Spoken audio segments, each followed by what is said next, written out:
السلام عليكم ورحمة الله تعالى وبركاته. بسم الله الرحمن الرحيم والحمد لله رب العالمين والصلاة والسلام.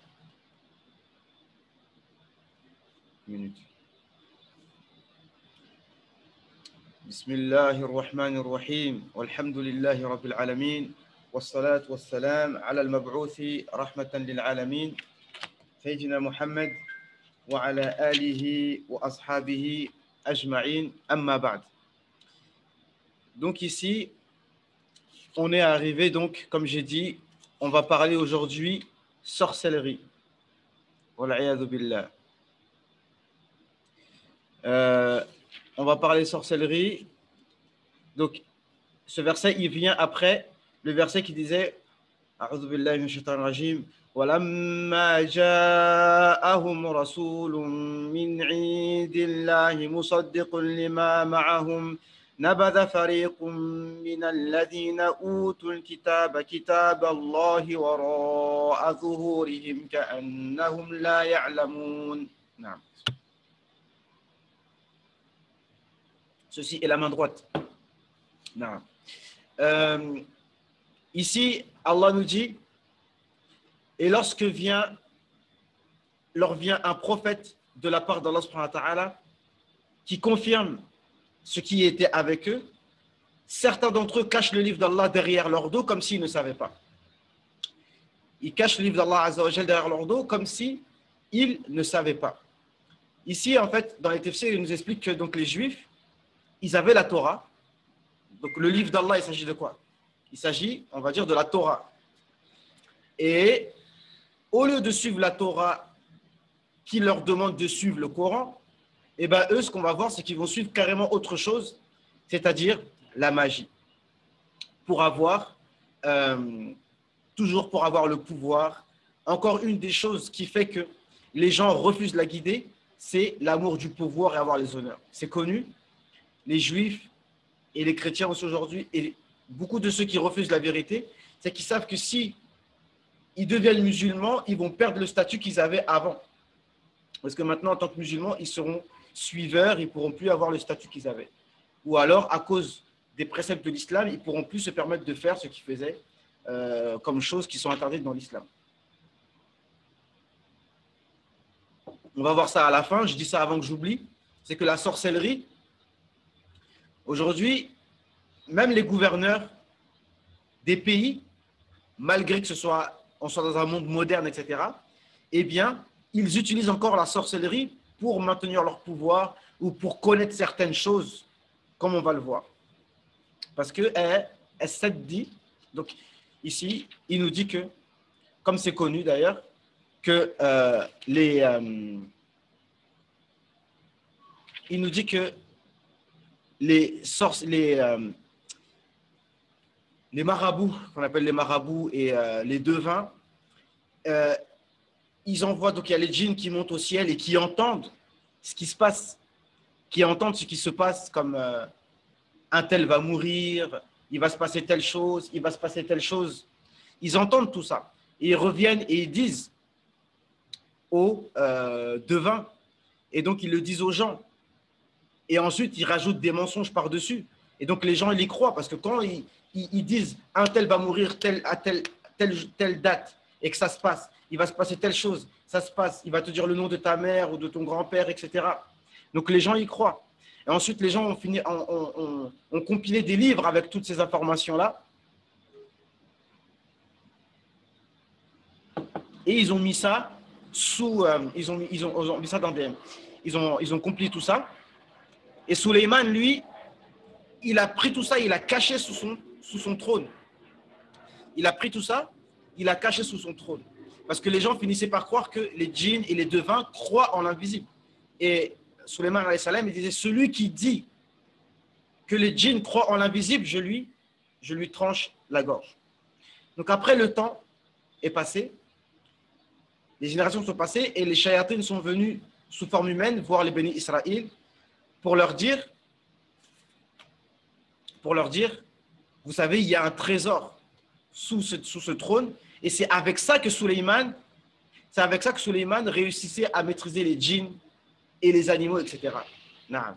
Parce que vous savez, dans d'autres versets, يقول عز وجل وحشر لسليمان جنوده من الجن والإنس والطير فهم يحشرون.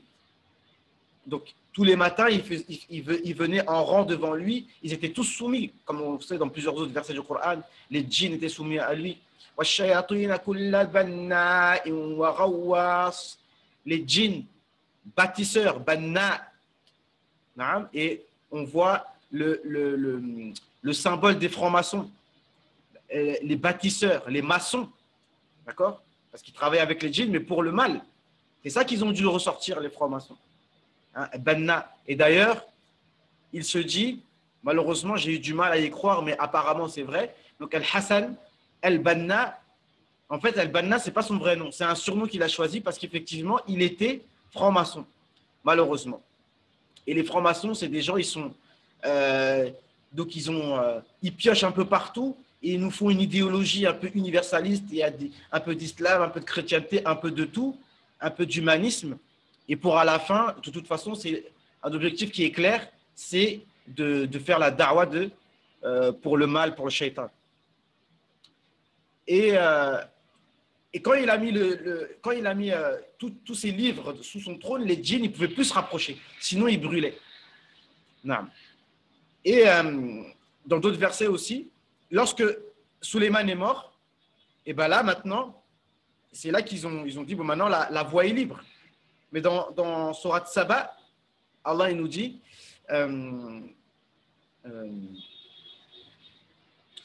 فَلَمَّا قَضَى عَلَيْهِ الْمَوْتِ مَا دَلَّ عَلَى مَوْتِهِ إِلَّا دَابَّةُ الْأَرْضِ تَأْكُلُ مِنْ سَأَتَهُ فَلَمَّا خَرَّ تَبَيَّنَتِ الْجِنُّ أَنْ لَوْ يَعْلَمُونَ الْغَيْبَ مَا لَبِثُوا فِي الْعَذَابِ الْمُهِينِ. Allah nous dit qu'en fait, quand Sulayman est mort, Allah a fait en sorte qu'en fait, il est mort, il était assis. Il était assis en tenant son bâton. Et il est resté comme ça longtemps, Allahu a'lam, des jours.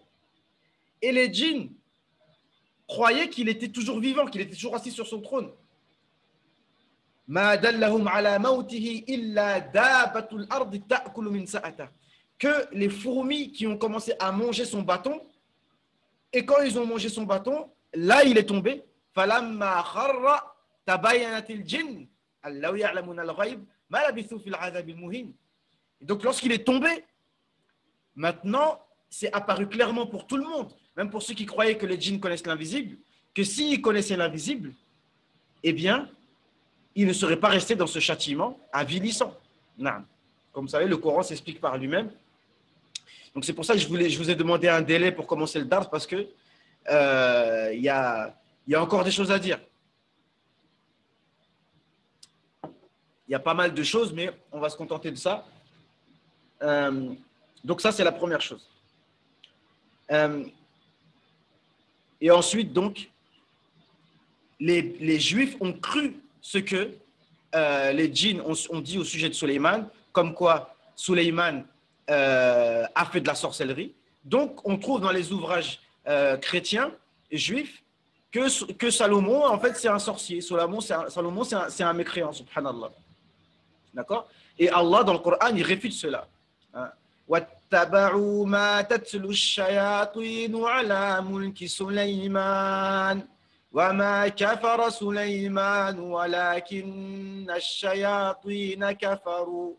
Donc, ils suivent ce que les djinns racontent, récitent au sujet de la royauté de Sulayman. Ils disent que Sulayman, il a eu sa royauté grâce à la sorcellerie. C'est ce qu'ils disent.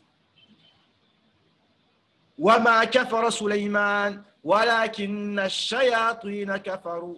Mais ce sont plutôt les shayatines qui ont mécru. Ici, je vous demande de vous concentrer, parce qu'il y a un point important. Vous vous souvenez, c'était le dars précédent, que je n'ai pas encore publié. On a parlé de Adam, comme quoi certains savants, et même certains prédécesseurs, disent que Adam a fait du shirk. Donc ici, je voudrais faire une précision au sujet de la méthodologie dans le tafsir. Je vous ai dit, on fait du tafsir, on ne fait pas la méthodologie. Peut-être qu'on le fera à part, parce que c'est important, mais je dis, on le fait en même temps. Un point de méthodologie par rapport au tafsir. est-ce que déjà toutes les riwayats qui se trouvent, on doit les prendre? Bien entendu, non. Est-ce que le fait que des tabi'in aient dit un tafsir, ça veut dire qu'on doit le prendre? Mais si on doit le prendre et qu'il y en a un autre tabi'in qui dit le contraire, comment on fait? On a Hassan al-Basri qui te dit que Adam n'a pas fait de shirk, mais ce sont ses enfants qui ont fait du shirk. Et tu en as d'autres qui disent oui, Adam a fait du shirk, vous appelez ça shirk at-ta'a, c'est un shirk d'obéissance, pas un shirk d'adoration. Voilà. Mais en tout état de cause, ce qu'il faut retenir, c'est ce qu'a dit Ibn Kathir et d'autres savants, comme Hassan al-Basri, c'est que ce n'est pas Adam et Ève qui ont fait du shirk, jamais de la vie. D'accord? Ici, donc, lorsqu'il s'agit d'Adam, normalement, on préserve, on prend comme base que les prophètes sont préservés de ces péchés-là. Maintenant, on va arriver à un problème, c'est maintenant les anges. Suivez bien. Alors, attendez, que je ne me perde pas. Je voulais dire aussi, Naam. Les anges. Les anges, maintenant, on va nous dire, donc, وَمَا كَفَرَ سُلَيْمَانَ وَلَكِنْ الشَّيَاطِينَ كَفَرُوا. Ici, الشَّيَاطِينَ. N'est-ce pas que Iblis, c'est un shaitan? Mais n'est-ce pas que Iblis, il était appelé ange? C'est-à-dire que quand on dit وَإِذْ قُلْنَا لِلْمَلَائِكَةِ اسْجُدُوا لِآدَمَ فَسَجَدُوا. On avait expliqué ça au départ. Nous avons dit aux anges de se prosterner. Il n'y a que Iblis qui ne s'est pas prosterné. Mais est-ce que Iblis était un ange? Donc ici, encore une fois, une méthodologie de tafsir, c'est que les mots, attention, les mots qu'on dit shayatin, donc des fois, les anges et les shayatin, on peut donner le nom à autre parce que Iblis était un shaitan. Vous allez comprendre le problème qui se pose. وَلَكِنَّ شَيَاطِينَ كَفَرُوا يُعَلِّمُونَ النَّاسَ السِّحْرَ وَمَا أُنزِلَ عَلَى الْمَلَكَيْنِ بِبَابِلَ هَارُوتَ وَمَارُوتَ. Ce verset-là, on va s'arrêter dessus.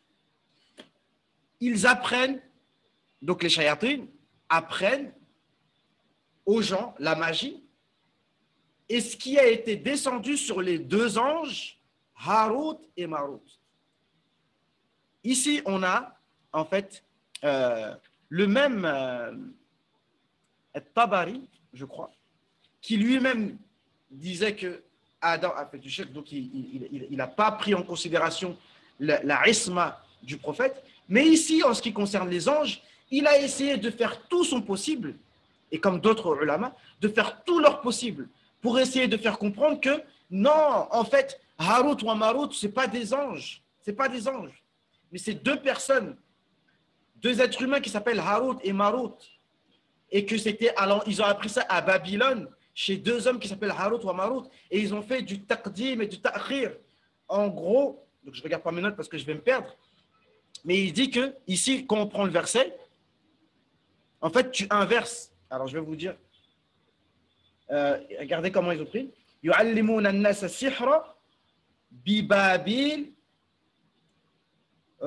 كفروا يعلمون الناس السحر وما أنزل على الملكين ببابل هاروت وماروت وما أنزل على الملكين.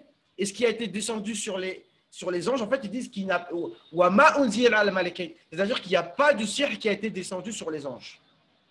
En gros, il va nous faire comprendre que c'est pas possible que Allah ait fait descendre du sihr et appris aux gens le sihr, et c'est pas possible que des anges qu'il ne faut qu'obéir à Allah et, comment ça s'appelle, enseigner le sihr.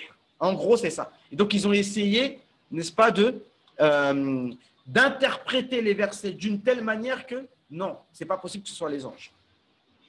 Sachant que les Juifs disent que c'est Djibril, les deux anges, c'est Djibril et Mikaïl. Ça, c'est faux, bien évidemment. Mais en fait, ce qu'il faut comprendre, ce qu'on m'a dit Hassan al-Basri ici, c'est que les deux anges, en fait, c'est comme Iblis, à un degré un peu moindre. En fait, c'est que Allah Azza wa Jal a descendu ces anges par épreuve pour les gens. ou alors que ces anges, en fait, étaient des shayatines qui étaient comme des anges, mais qui finalement ont désobéi à Allah subhanahu wa ta'ala, parce qu'on avait vu que parmi les catégories d'anges, ben, il y a des anges qu'on appelle djinns. On avait vu ça au départ. Hein, ça fait partie des piliers de la foi. Il faut connaître les détails en ce qui concerne les anges. Naam. Donc, yu'allimuna an-nasa as-sihra wa ma unzila 'ala al-malakaini bi Babila Harut wa Marut wa ma yu'allimani min ahadin hatta yaqula innama nahnu fitnatun fala takfur. Et ils n'apprennent pas ces anges-là. Donc, nous, ce qu'il faut retenir, c'est que ces deux anges, qu'on appelle anges, mais en vérité, c'était des shayatines, des djinns, qui étaient au niveau des anges, mais qui ont désobéi et qui ont enseigné aux gens le sihr. Ou alors, Allah les a mandatés pour cela en guise d'épreuve. Et, subhanallah, lorsque ces anges, on va dire, enseignaient aux gens le sihr, en fait, Allah leur a pris l'engagement envers eux que si quelqu'un veut absolument... Alors, il y a une chose que je voulais dire par rapport au soul de tafsir, c'est qu'il faut faire attention à ce qu'on appelle le tafsir bil batin, c'est-à-dire le fait de faire genre des tafsirs cachés, vous comprenez?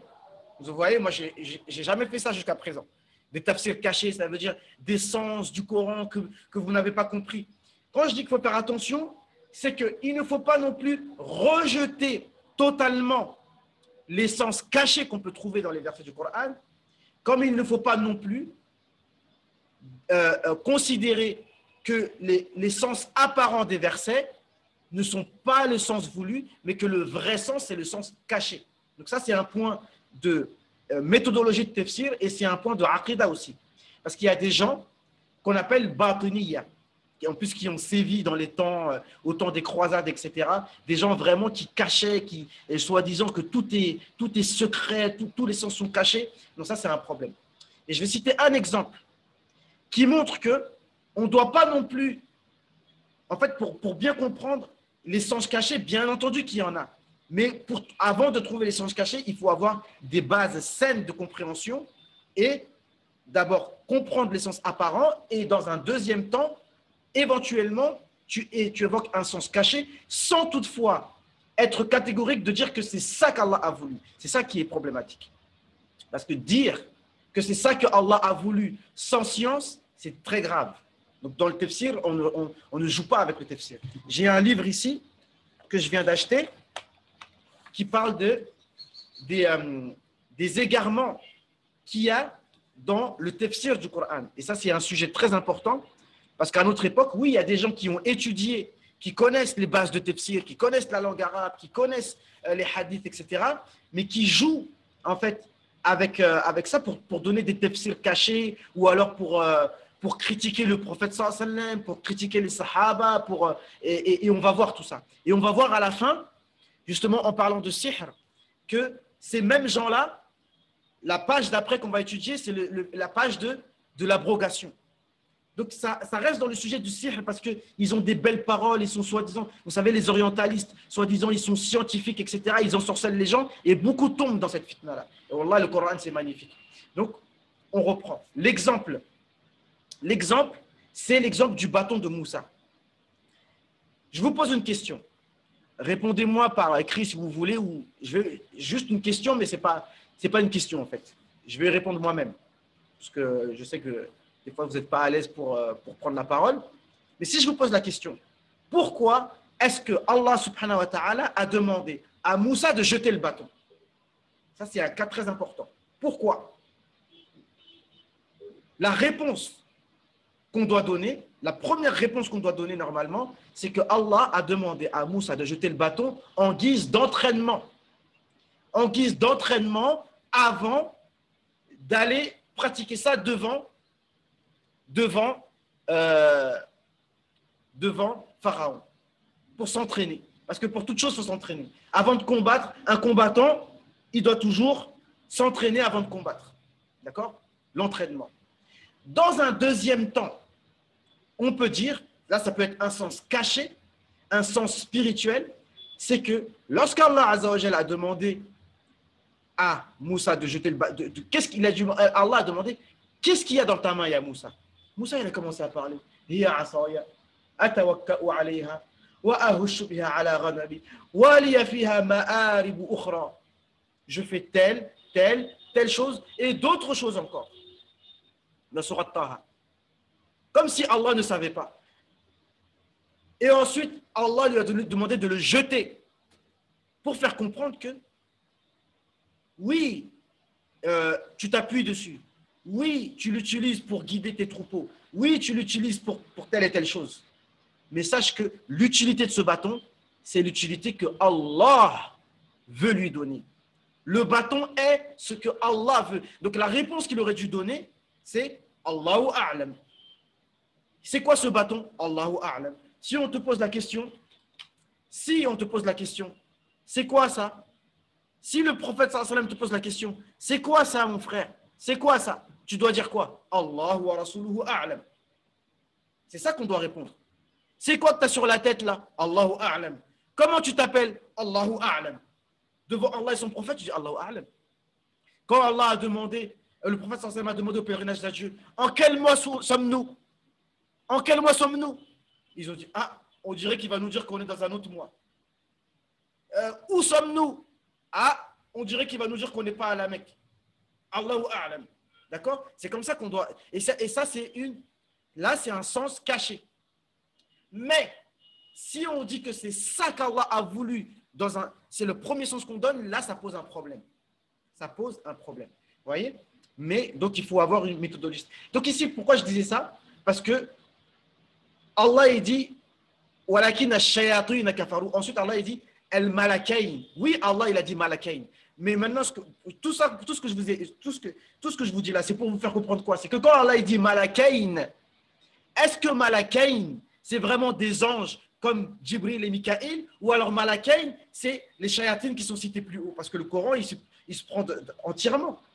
Ash-shayatin kafaru. Ash-shayatin kafaru. C'est-à-dire que ces shayatines, ils ont mécru, ça veut dire qu'ils étaient croyants avant. D'accord? Voilà, c'était juste pour dire ça.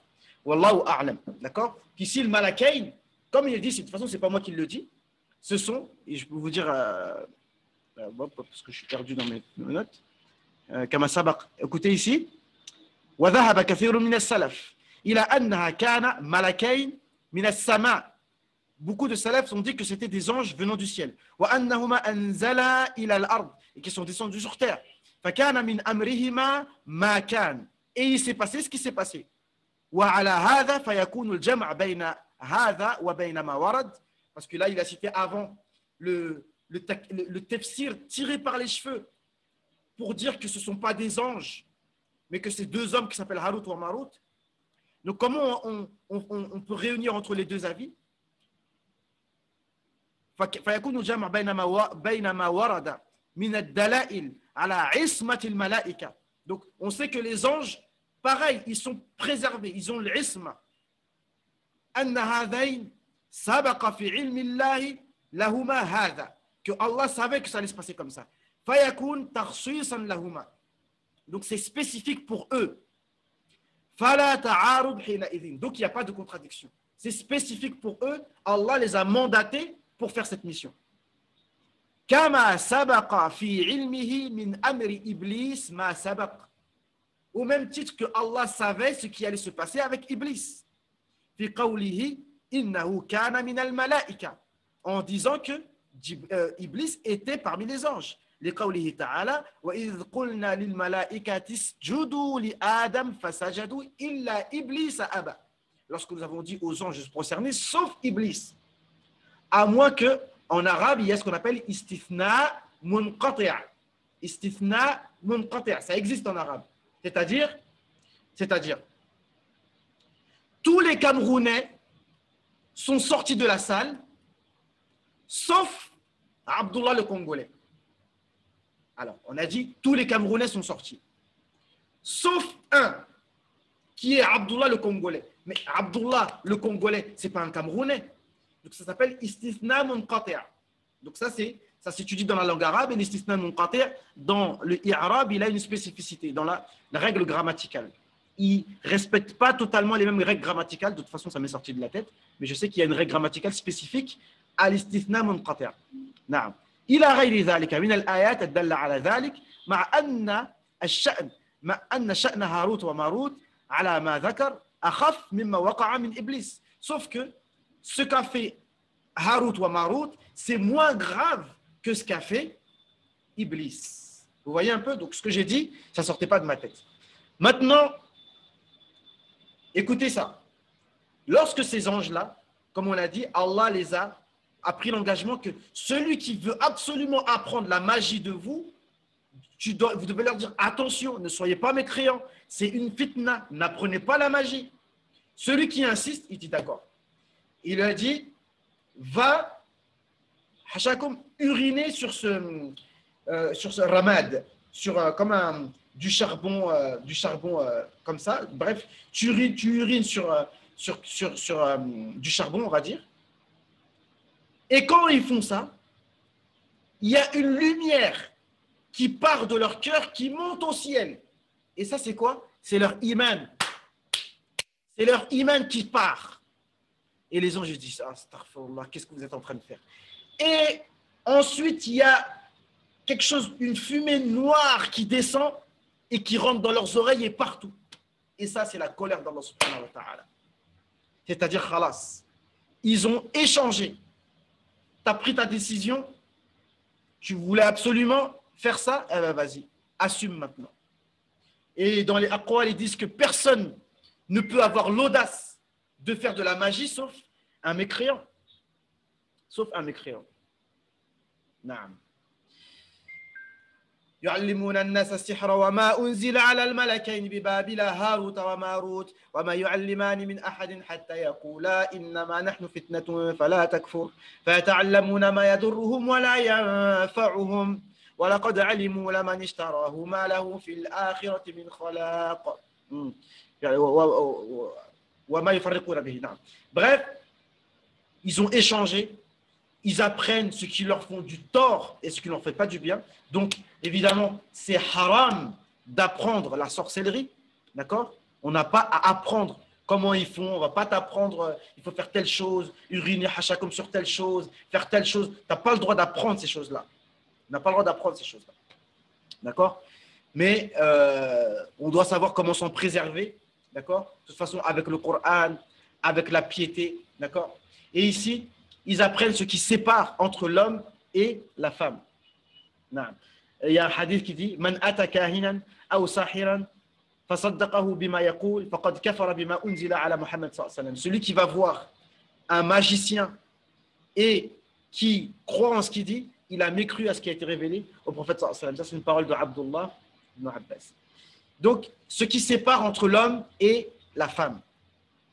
Ici, vous connaissez le hadith rapporté par Muslim que Inna shaytan la yada'u arshahu ala al-ma'. Le shaitan, il a son trône sur l'eau et il réunit les gens et chacun dit ce qu'il a fait. Mais la seule personne qui est validée par shaitan, c'est celui qui a réussi à séparer l'homme et la femme. L'homme de sa femme. Lui, il est rapproché de shaitan.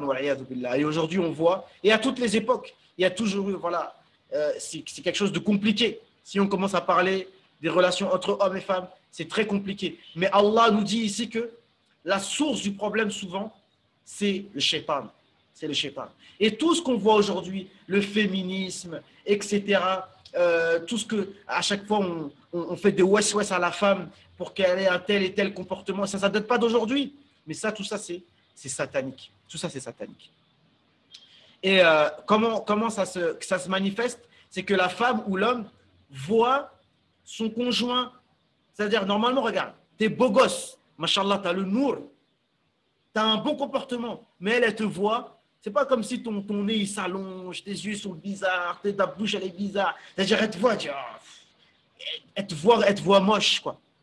Et tout ce que tu fais comme comportement, elle va pas voir ton bon comportement, elle va voir que tu te comportes mal, elle va dire, celui-là, il me plaît pas. Souvent, bon, on va pas attribuer tout ça. Des fois aussi, il y a des frères, ils ont un comportement dégueulasse.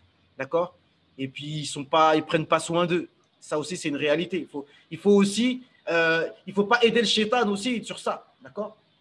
Prenons soin de nous physiquement, du sport, voilà, beau gosse, on cherche à plaire à nos femmes, on se comporte bien, d'accord?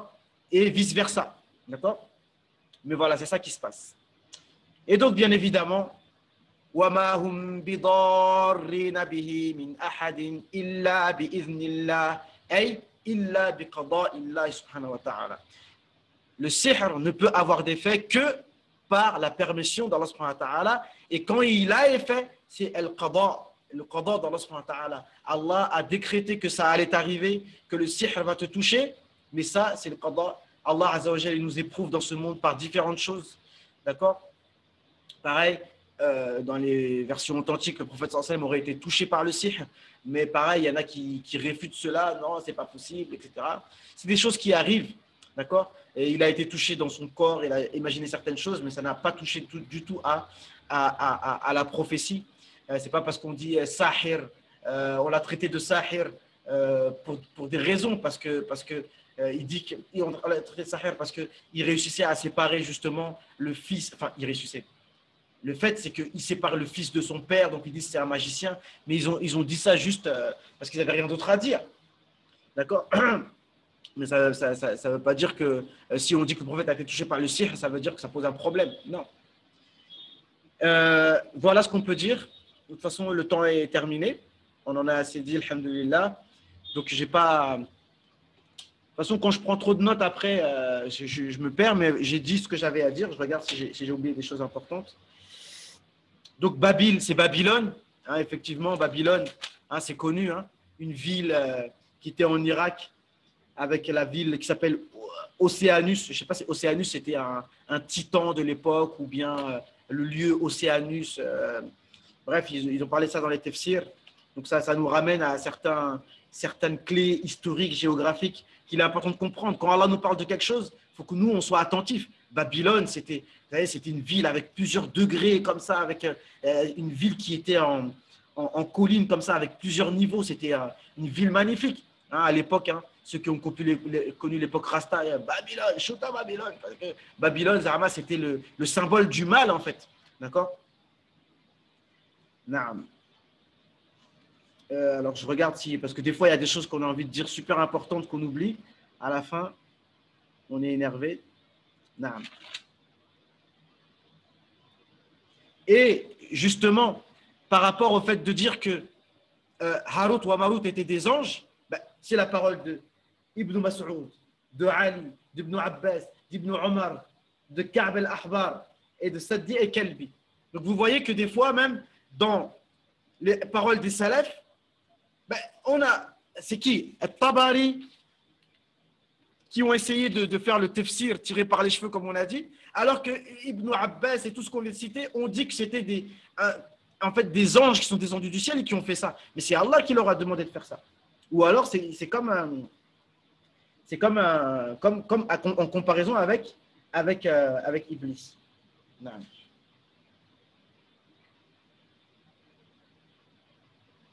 Non. Voilà, j'ai dit tout ce que j'avais à dire. Non, alhamdulillah. Et pour conclure, c'est que ce que les gens cherchent à travers la magie, et vous savez, peut-être certains le savent, marabout, à la base, c'était un homme pieux. Marbout, ça veut dire être attaché avec Allah subhanahu wa ta'ala. Marbout, murabit. À la base, c'est ça. À la base, c'est un marabout. D'ailleurs, même encore chez les Peuls, le mot marabout, c'est le nom qu'on donne aux savants, aux imams. Ah, lui, c'est un grand marabout. Lui, c'est un grand marabout. Mais c'est dans le sens positif. C'est-à-dire il est lié avec Allah subhanahu wa ta'ala et il est consacré à la cause d'Allah subhanahu wa ta'ala. Mais malheureusement, même dans nos pays africains, au lieu de s'attacher au Coran, wallahi, juste pour conclure, regardez Suleiman. Suleiman, il a fait une chose qu'aujourd'hui, même dans le monde moderne, ça n'arrive pas, c'est la téléportation. C'est-à-dire que tu es dans un endroit et hop, tu te retrouves en France en une seconde. C'est-à-dire, c'est comme si là, tu as la capacité. Là, par exemple, là, je suis ici au Caire et bismillah, hop, je me retrouve à Sarcelles. On ne peut pas le faire aujourd'hui par la science moderne, mais Suleiman, il a pu le faire. Ou déplacer un objet. Hein. Donc, pour comprendre que Alladhi indahu ilmun min al-kitab, il est plus fort que tous les djinns et que tout ce que tu veux. قال الذي عنده علم من الكتاب أنا آتيك به قبل أن يرتد إليك طرفك. Celui qui avait la science du livre, qui connaissait le nom d'Allah, secret, le nom d'Allah, eh bien, il était plus fort que le djinn qui a dit, moi je vais te le rapporter en un certain temps. Pour dire que ce que les gens cherchent à travers la magie, eh bien, on peut l'avoir avec Allah. Man kana yuridu thawab ad-dunya fa 'inda Allah thawab ad-dunya wal akhirah. Mais par contre, il faut faire le lien avec Allah par la prière de la nuit, par les azkar, la ilaha illallah, wahdahu la sharika lah, lahul mulk wa lahul hamd, wa ala kulli shay'in qadir. On répète, etc. On est des vrais pieux, pas des jeux. On regarde n'importe quoi sur Internet, nos yeux se baladent à gauche, à droite. Non, non, non, non, non, non. Ça ne marche pas. On est lié avec Allah subhanahu wa ta'ala pour de vrai, avec sincérité, devant les gens et en cachette. Là, Allah azza wa jalla, il va nous donner dunya s'il faut.